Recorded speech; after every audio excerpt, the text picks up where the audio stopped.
What's going on, everyone? I'm just a typical average American here today to react and learn about weird Canadian winter activities, part 1. Because I found this video. Honestly, I changed the title of this video. This video is that I'm gonna watch is called Crazy Canadians Enjoying Winter. Crazy Canadians Enjoying Winter. I didn't know what to think about the crazy Canadians part. I like it. I think, I think everyone in the world, on the planet, is a little crazy in their own way, and it's good. It's a good thing. Makes everyone a little interesting. It's fun. But this title, I hope it is Crazy Canadians Enjoying the Winter. I looked into this. This video is honestly, it's a bunch of different Canadians explaining different activities that they do in the winter that are very unique, very interesting. This video in particular, it goes for like almost 20 minutes of these fun, weird activities. So I felt like this needed a part 1 and a part 2, or I'm gonna be here for like an hour, which is nice, but I might as well split it into 2 videos just because. So this is part 1. We're gonna check out some fun, crazy, maybe crazy, weird weird to me, Canadian winter activities. Let's check it out. So last week when my nephew sent me a video clip of them snowboarding behind a snowmobile, yeah, I thought that was pretty creative. We decided to reach out to our other Canadian friends to see what they've been doing all winter to pass the time. And man, did we get some crazy stuff, right? Yeah, this video really proves that we're crazy Canucks. What is Crazy Canucks? I like that. Crazy Canucks. What is going on here? Why is there a drum? What? Okay, maybe they'll explain later. These clips, though. I've never seen someone paddle a boat not on water. They're on ice, but it makes so much sense now that I see it. Okay. And this is just a fun obstacle course? Okay. So if you want to see some really cool winter activities, check out all the things everyone's been up to. Okay. So let's get watching some of these crazy Canadian winter adventures. Oh, wow. What? Wait, this is kind of claustrophobic. Ice hotel? Ice hotel? Okay. Hey guys, Micah here. So the last time Dave and Deborah asked me to do one of these videos, I said do an open door helicopter on top of Niagara Falls, because that is the #1 thing that you should do if you want to do extreme excitement in crazy things in the wintertime for Canadians. Wait, okay. I mean, yes, this looks insane. This looks incredible. But as far as things that are accessible to like the common person, oh, let's just go grab our private helicopter and fly above Niagara Falls today. That sounds fun. That does sound fun, but I don't know if is there like a company that lets you do that, or okay, anyway. If you want to do extreme excitement in crazy things in the wintertime for Canadians, or if you're just hanging out in Canada. Now, if you want to do something that's a little bit closer to the ground, how about the Ice Hotel outside of Quebec City? You see, this Ice Hotel, it's something you actually... Quebec? I've never in my life heard someone say Quebec. I've heard Quebec, Quebec. I've never heard Quebec, Quebec City. Anyway, enough about Quebec City.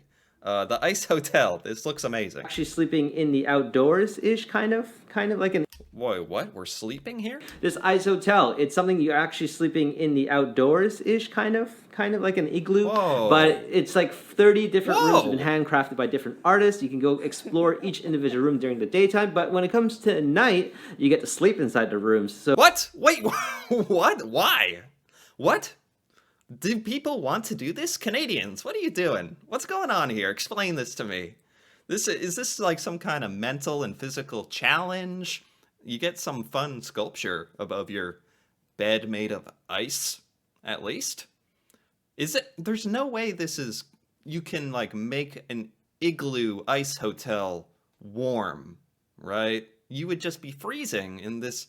Maybe it's just the experience. Maybe I'm being too critical here. Maybe it's you gotta try it before you knock it thing. And then you try it and you're like, why the heck did I sleep in a bed and hotel made of solid ice? But at least I did it. So if you are into sleeping in -40 degree weather, yeah, you do you. There's also Yeah. Ice Hotel Slide, which is absolutely fun for the kids. And Wow. there's also Ice Hotel Bar, where you can drink sips of whiskey out of an ice flask if you want to feel like the Bond villain that you might be. I gotta say, this deserves its own video, man. This deserves its own video. This ice hotel. This is awesome. Aside, I probably wouldn't sleep here, to be honest. But the slides and the sculpture, the art, and the look, they got frozen ice cube cups. How can you beat that?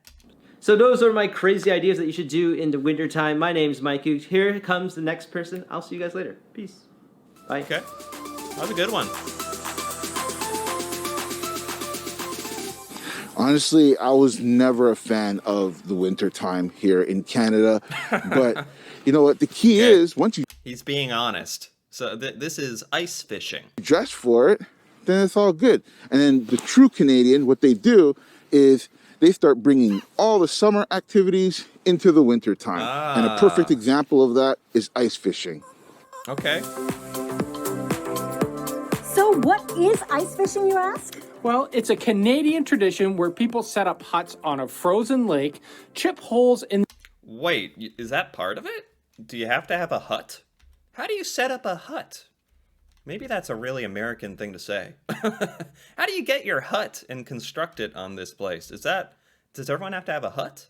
I'm more confused by the hut than the fishing part. Canadian tradition where people set up huts on a frozen lake, chip holes in the ice, and proceed to sit around a tiny opening waiting for a fish to chomp on a line. Yeah. But most of the time, I think it's just an excuse to drink beer. Oh, wait, look. Wait, he was about to say this is just an excuse to drink beer? Maybe, perhaps. But look at this. The hole, you set up your hut, or whatever they're in right now, on top of the little hole. So you're kind of cozy and warm or something, or at least comfortable while you're ice fishing. I never have seen this. Makes a lot of sense. Wow, okay. But just for the record, I caught a fish. Okay. What?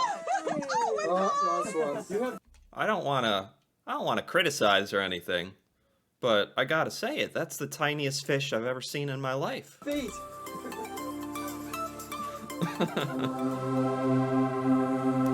Ice canoe. Okay. My name is Will from Going Awesome Places, and one of the most Canadian things you can do is something that you've probably never heard of. But when you hear the words ice and canoeing together, it kind of makes sense. Really?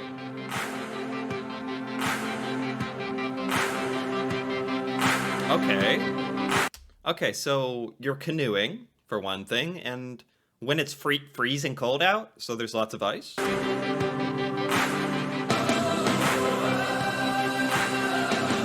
What? Oh, that's cool. Well, these glaciers, dare I say, these little icebergs, they kind of make the experience feel a lot different than just canoeing, going up against them. And I mean, at times they're straight up breaking through ice, like driving right through it. Oh my gosh, that was really hard, but a whole lot of fun. I think what made it challenging out there, as you'll see in the footage, we didn't really make too many strides in terms of getting far, moving against the current. Oh, look, you can actually hop out of the canoe and start like pushing if it comes to that. Okay, this is like extreme canoeing. This is good. But the wind was so strong, the current was just pulling us down, icebergs were passing us by, and we were trying to bring it back.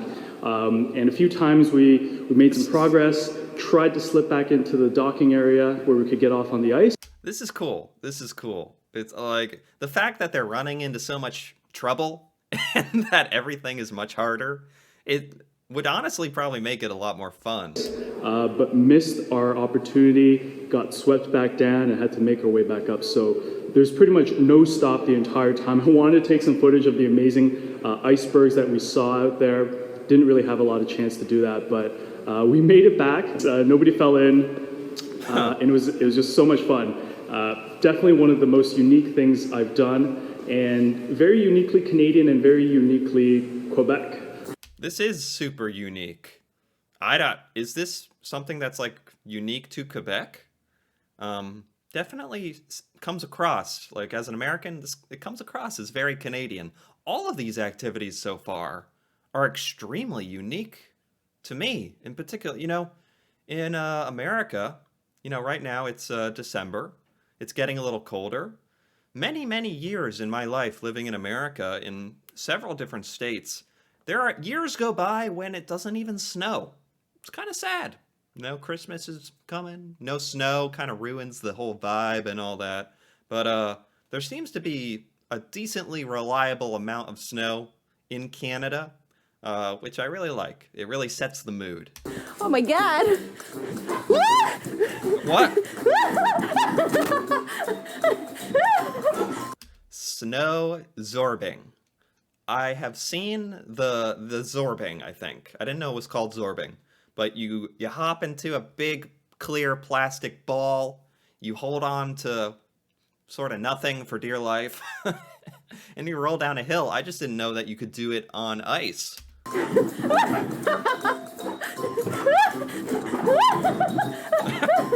Okay.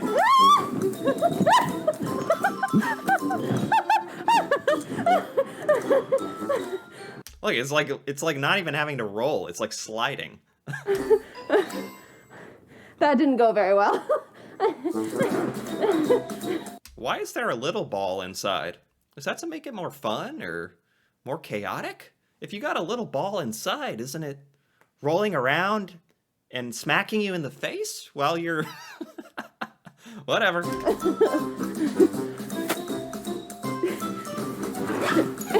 Oh, it's to plug...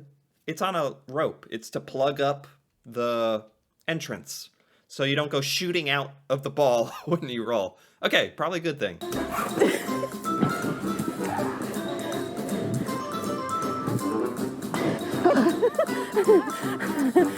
That was a workout. Oh.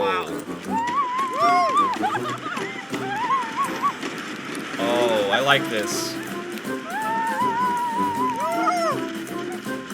This is cool. Extreme tobogganing. This is the perfect example of the kind of thing you just can't find in America.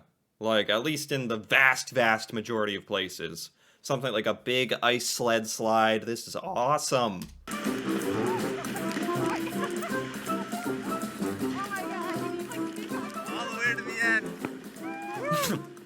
Oh, and it's by the town, by the city, and people can line up and watch. That may not seem like a big deal, but since I've never really seen something quite like this, that makes it more fun. It's like you don't have to drive out in the middle of nowhere even. Wherever this city is, you can just go there, and right in between lunch and dinner, you can hop on the toboggan. I like this. Everyone's watching. All right. Chasing waterfalls. What does that mean? Hi, I'm Catherine from Catherine Anywhere, and one of my favorite Canadian winter activities is waterfall chasing. Okay. Welcome to the back of my Jeep. This is winter adventure capital.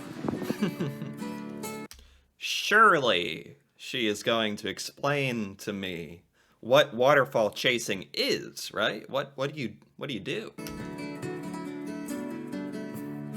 For what we're gonna do today, we need these. Oh. These are crampons, and they are gonna save your life doing what we're doing today.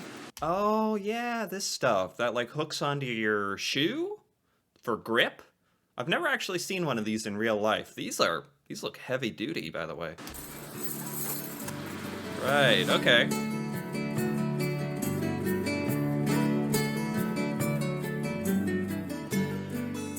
This is Tiffany Falls, just outside of Hamilton, Ontario.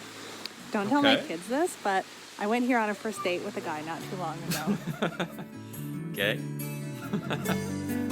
Very romantic. Wow, I mean, this is really cool. Maybe that's the point? Is that what Is it more waterfall admiring? Is that like the icicles are obviously super cool. Just like finding waterfalls in the dead of winter cold, like just looks awesome, I guess. Is that what this is?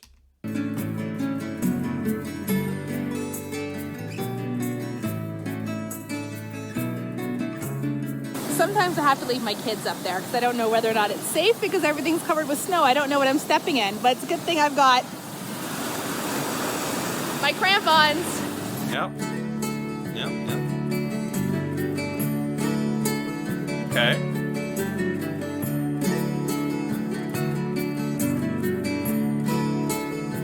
Okay, this is very unique. It's definitely something I never would have come up with on my own.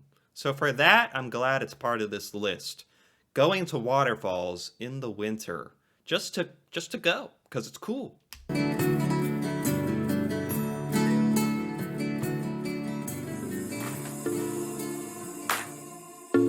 Oh, what do we have here? See this wall? I'm gonna climb it. Oh, yes.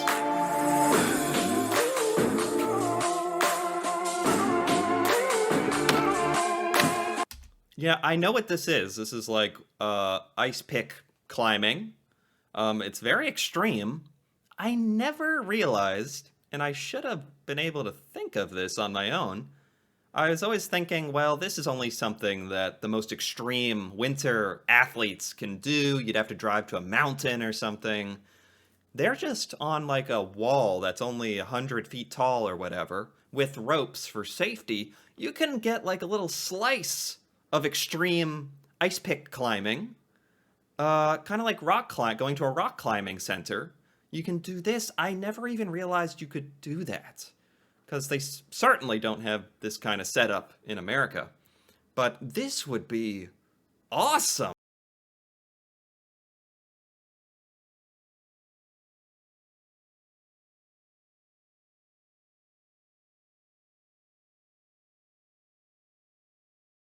Oh my gosh. Okay, rewind it a little bit. Hold on.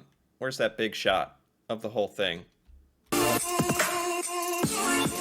This is so brilliant. Oh my gosh, this looks so cool.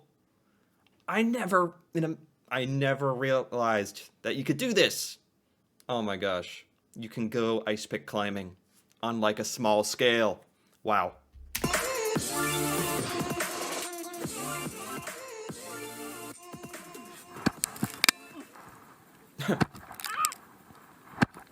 Lindsay did some ice climbing of her own, and it reminded me a little bit more of our experience in Alberta, because ice climbing is a lot tougher than it looks. Oh, I bet.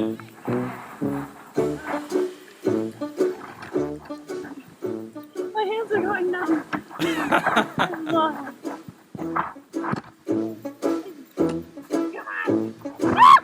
I bet this is a lot harder than it looks. You do have to like jam the pick into the ice every single time to even move.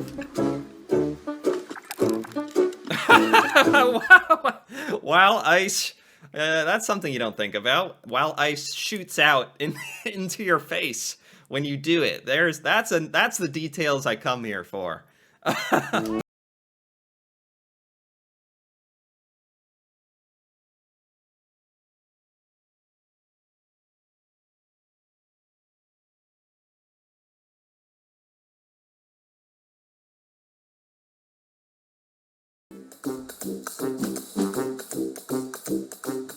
Lobster. Okay, hold on. We're gonna stop at the lobster. We're about halfway done with this video. I'm gonna stop it right there. This is by The Planet D, and I like it. I'm giving it a like right now, even though we are gonna be back for part 2 of this crazy, weird Canadian winter activities. I am really enjoying this. I like every single thing so far has been amazing, fun, new-ish most of the parts. Some of the, like I've heard of climbing ice and canoeing, but not in like wintertime, and some of this stuff is genuinely just off the wall in the best way possible. So I'm really looking forward to part 2 of this. Feel free to come back. I'll be probably watching that right after this video. The next video after this one will probably be part 2 of this Canadian winter activities. So if you enjoyed this video, feel free to give it a like or leave a comment. And if you're interested in more videos like this, feel free to subscribe for more. And until then, thanks for watching, and see you next time.